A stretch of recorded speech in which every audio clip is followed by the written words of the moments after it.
بسم الله الرحمن الرحيم. المرة اللي فاتت عدلنا أو الدرس اللي فات عدلنا على محتوى ريجون موجود في الصفحة، وكمان ضفنا ريجون جديد. تعالى نفهم بقى النهاردة وناخد كام درس كده في جزئية البيج ديزاينر عشان نفهمها، لأن هي أهم مكان جوه بيئة الأبيكس اللي أنت هتقضي تلات أرباع شغلك جواه. أيا كانت الأبلكيشن بتاعك، أنت بتخش على صفحة معينة في جزئية الإيديت، فأنت دلوقتي في جزئية البيج ديزاينر. ده الديزاينر بتاعك جوه الصفحة. طيب، بيتقسم لايه؟ اول جزء عندي اللي هو الريندرنج معناها الحاجات اللي بتبان في الصفحه. تمام؟ فانت بتبقى واقف هنا كده، عندك ريجون في الجزئيه المكان اللي اسمه بريك رام بار، الحاجات دي نفهمها قدام ما تقلقوش. وعندي ريجون تاني اهو، عندي اتنين ريجون اللي هو ده وده. تمام؟ لو عملنا ده دلوقتي ديليت وعملنا سيف، عملنا رن، ما عادش الا واحد، بقى محتوى واحد اهو. تمام؟ خلاص، يبقى الجزء بتاع الريندرنج ده هو ده المكان اللي انا بشتغل فيه او اللي بشوفه على الصفحه، ده اللي بتشوفه على الصفحه فعليا.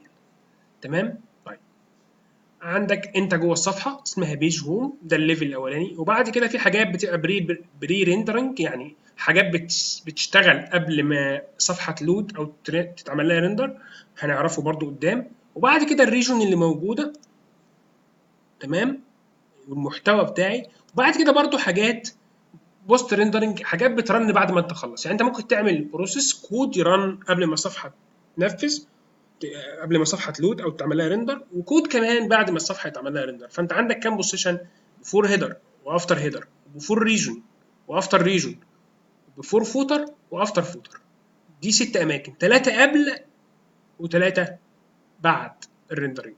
اللي يهمنا دلوقتي الجزئيه دي، انا عندي ايه في الصفحه، ده المحتوى بتاعي، ده الجزء اللي انا بشوف بيه الحاجات اللي بتبان على الصفحه. يبقى اول مكان عندنا ده اسمه الريندرنج، وده الحاجات اللي جوه الصفحه. وفهمنا ان انا عندي دلوقتي صفحه اسمها هوم وجواها ريجون، بوزيشن اسمه ريجون، مكان هنعرفه لما نيجي نشتغل على التمبل برضه، وجواها ريجون اسمه تيست.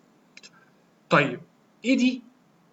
طبعا هو هنا مجمعهم لك باي اوردر وهنا باي كومبوننت. يعني لما تيجي تشوف كده هيبقى جايب لك ريجون وبوتن وايتم كومبيوتيشن وبروسيس وبرانش، يعني مقسمها بالكومبوننت تايب، وهنا مقسمها بالمكان او البوزيشن بتاع الريندر بتاعه. طيب، مثال، انا دلوقتي عامل ريجون، تعال نعمل جوه الريجون ده ايتم. انا هكرييت ايتم، هناخد الحاجات دي بالتفصيل، محدش يقلق. تعال نسميه نيم مثلا، ايتم نوعه تيكت، هنعرف الحاجات دي كلها موجود في الريجون ده. تعال نشوف كده، ده الايتم اللي هو تكست. طيب، تعالى كمان نعمل بوتن، هعمل زرار، وهسمي الزرار ده مثلا سيف، ده اسمه وده الليبل بتاعه، والحاجات دي اتريبيوت برضه هناخدها بالتفصيل. تعال نشوف الشكل الاول. تمام، يبقى انا عندي ريجون، الريجون جواه فيه ايتم وجواه بوتن. فانت لما بتبقى شايفها كده بيبقى مجمعها لك بالاوردر، انت عندك ريجون، جوه الريجون فيه ايتم، بوزيشن للايتم وبوزيشن للبوتن. طب لو غيرت كده هيجيبها لي ازاي؟ هيجيب لي، بص والله انت عندك ريجون اهو، وبالنسبه للبوتن عندك بوتن، وبالنسبه للايتم عندك ايتم، بس مش رابطهم لك ببعض. فيبقى جايبهم لك هنا مجمعهم بطريقه الكومبوننت. كل البوتن هتبقى شايفها في حته واحده، كل التكست او الايتم هتبقى شايفه في حته واحده، وكل الريجن هتبقى شايفه في حته واحده.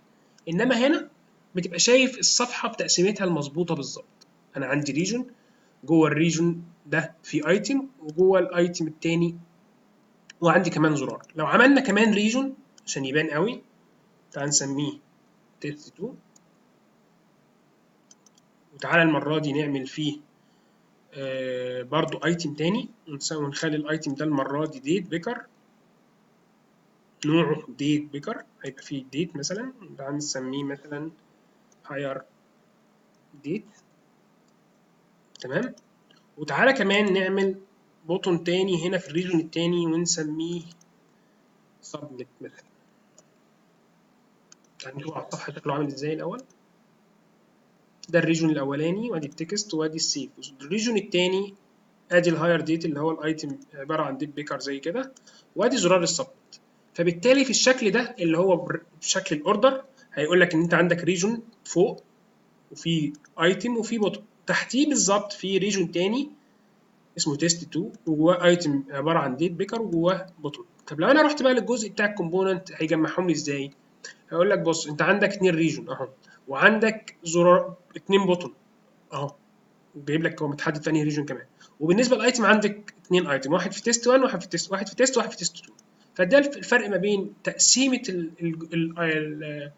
او انك تشوف الكومبوننت بتاعتك بالاوردر بتاعها هي معموله ازاي او بمحتواها وبنوعها. تمام. مهم جدا جزئيه الريندرنج دي تبقى مفهومه. تمام معايا يا جماعه، عشان تبقى انت فاهم كونسبت البيج ديزاينر، لان ده اهم جزء عندنا. خلاص كده احنا خدنا الجزء الاولاني اللي هو الريندرنج، وان شاء الله نكمل في الجزئيات التانية نفهمها، واحنا شغالين فيها بناخد لها مثال صغير عشان تبقى ايه فاهمه قوي. تمام. لو جبنا عشان تبقى فاهم جزئيه البري ريندرنج هنا، يعني تعال نعمل بفور هيدر، هنعمل بروسيس ما تشغلش بالك بيها دلوقتي، وكل اللي انا هعمله في البروسيس ده ان انا هقول له وانت بتعمل لود للصفحه خلي الايتم اللي هو الديت ده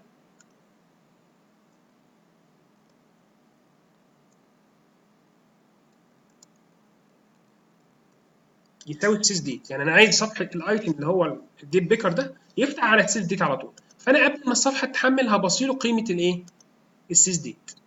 ده جزئيه اللي هي بري ريندرنج. تعال نشوفها كده. تمام وضحت. يبقى الجزئيه دي انا هقدر ارن فيها حاجه بروسيس او اي كود انا عايز اعمله او كومبيوتيشن هنتعرف عليها قبل ما الصفحه تلود، وبرده اقدر اعمل الكلام ده هنا في البوست ريندرنج بعد ما الصفحه تلود. تمام. مهم جدا نبقى فاهمين الجزئيه بتاعت الريندرنج، صفحه جوه الصفحه في محتويات تانية، ان شاء الله هنتعلم الجزئيه دي كلها. طبعا في نقطه مهمه جدا، انت لما بتقف على اي محتوى سواء كان ريجون ايتم بروسيس ايا كان بيبان لي الاتريبيوت بتاعتها او الخصائص بتاعتها هنا اللي انا اقدر اعدل فيها. هنتكلم على دي برضو ان شاء الله في الدروس القادمه. السلام عليكم ورحمه الله وبركاته.